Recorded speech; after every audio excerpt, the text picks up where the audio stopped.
Hi, in today's video we'll be looking at a rack that allows you to explore various chord forms and play them across the keyboard.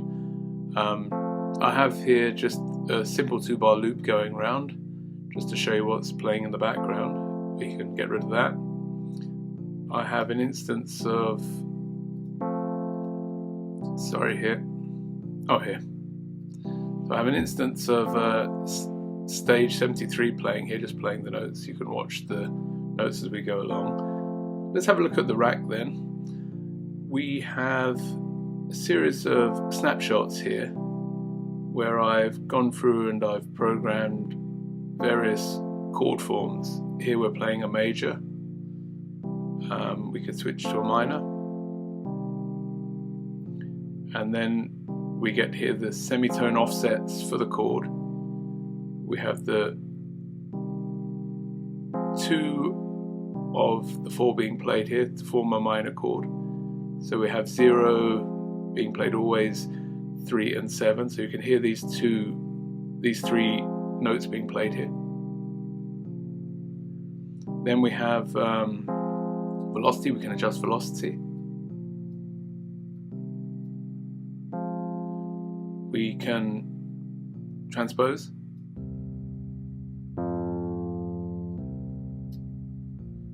Plus 12 here, minus 12, or we could choose an interval between if we wanted to find different chords. So these are the possibilities. We could change these values ourselves, form a new chord. Or if we wanted to, if we go to the top here, I have one called Randomize Me. If we just randomize it, it'll find a random chord. It'll also adjust the velocity here randomly. The notes on or off. Here we can see we have 2 playing. If the value is above 64, then the note plays. These 2 aren't playing and they're below 64. I can introduce them. Transpose again. The way of finding chords. But as I say, I've made this whole collection of chord forms. When we do the build, when I show you how to build this rack, I won't be going through setting up all of these, but if you're interested in having this rack, it's available on my Patreon site.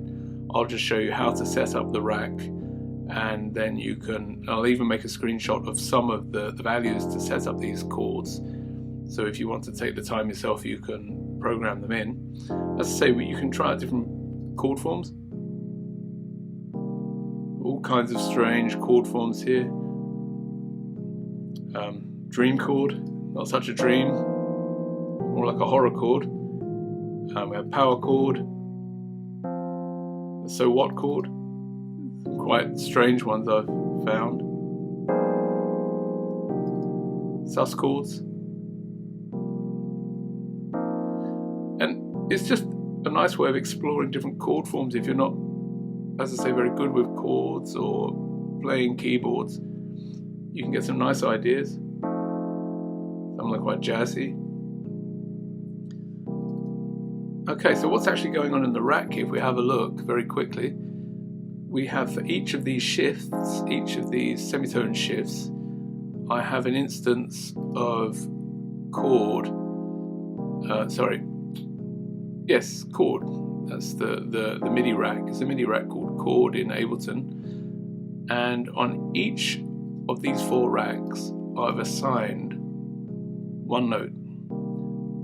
I could have just put them all into 1. You can see we have 6 possible. I can adjust 6 tones here, but by putting them all into 1, the disadvantage of that is that it's not possible to randomize them. So by having them individual, this is number 2 here, plus 7. I can change it to plus 8. I can adjust the velocity here. See the velocity change. By having them individually, it allows me to use this random function. Maybe go to number 3, might be. See, we've now got a random value of 9 plus 9. Randomize again. Plus 11. So yeah, so that was the reasoning behind having 4 individual chord blocks. But we'll get to this in the build. So that's effectively what's going on. Yeah, let's have a look how it's put together. To begin with, you'll need then, in the MIDI effects, you'll need a MIDI effects rack. Find that here, drop and drag that in. I've kept my labels here just to speed up the video, but you'll be presented with something like this. You can expand with these buttons to get the 16 macros. You have a little icon down the bottom here, which opens up the chain view, which we'll be using in a second. We'll come to that as well. And then you have here your snapshots. Okay, so we're going to need a pitch from the MIDI effects and also a chord. Drop that in here. Now we can open up with this dot dashed line the chain here. We'll see it here. And we're going to duplicate this until we have 4 of them. We will now rename these ones quickly so that we don't get confused.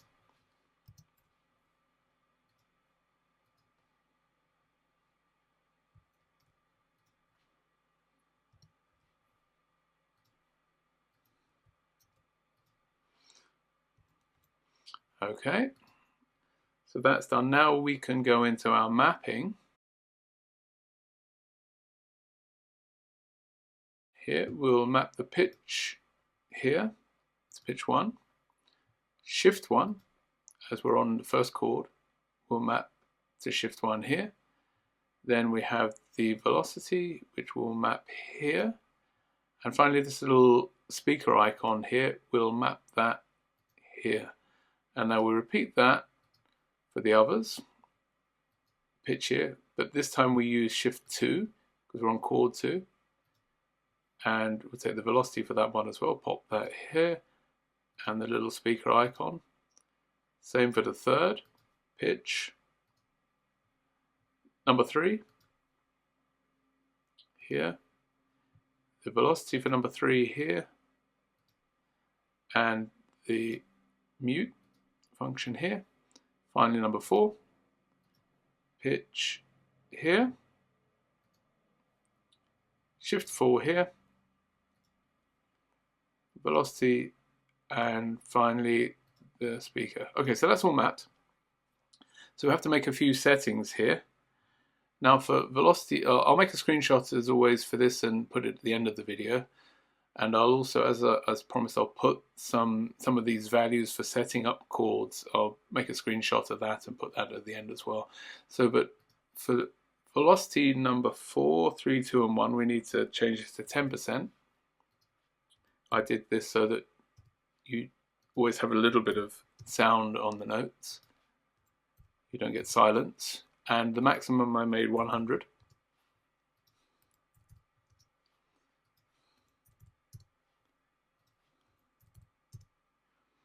These we can leave the same. The shift, well, we'll come to the shift in a second. We'll just do the pitch. That's very easy because that is -12 on all of them. And +12. So that we can invert the chords.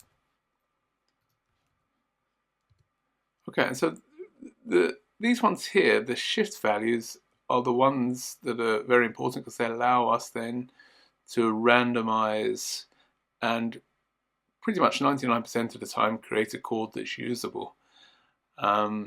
So it doesn't cover all chord shapes, but you can make them using the pitch values here if you need to.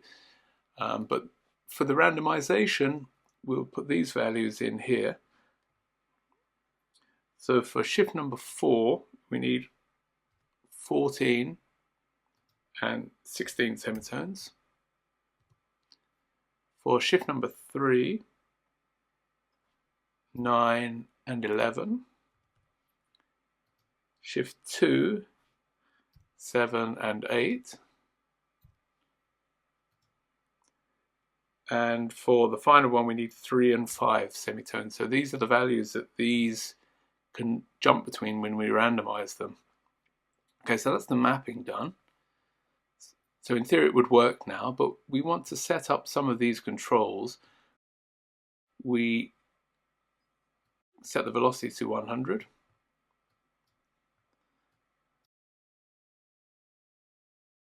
Well, we want these to be part of the randomization, so we don't exclude these, but we don't want the pitch to be part of randomization. So I've got the little tick here on all of these. So we exclude those from randomization, all the pitch. And this one here, we also allow this to be randomized, but Shift 4 is special. We won't allow that to be randomized. And the reason is to do with the tones in the chords. If we stay with plus 14 semitones, then we'll always get some quite reasonable chord tones. But if we go to 15 or 16 with randomization, then it'll make a lot of the chords generated sort of inharmonic. And so we leave this one at 14, and we can adjust it manually if we want to create a chord that has a plus 16 semitones or plus 15. We can do that manually. So these ones here, we allow to randomize the shift. And I believe that's pretty much it. So we can save. Let's open up the snapshots. If we randomize one now, create a tone, let's put this back on. Then we could simply press new here. If we like this, it would appear as a new snapshot down the bottom. Let's try one more. So I'd create that, and I could call that, I don't know, Chord X. Okay, and that would generate, and I can save any nice chord forms I find. The rack is saved here with this little icon here. We can close this up, actually, don't need that. With this little disk icon, we can save that, and that will appear in your user library under presets. Let's have a look here. User library, I can always remember. Here we go. Presets, MIDI effects, and MIDI effect track. It'll appear here, and that's where that'll be saved. Okay, I think there's nothing else to say. As always, thanks for watching. Enjoy your day. Have a go at this. Have some fun. Take care. See you in the next video. Goodbye.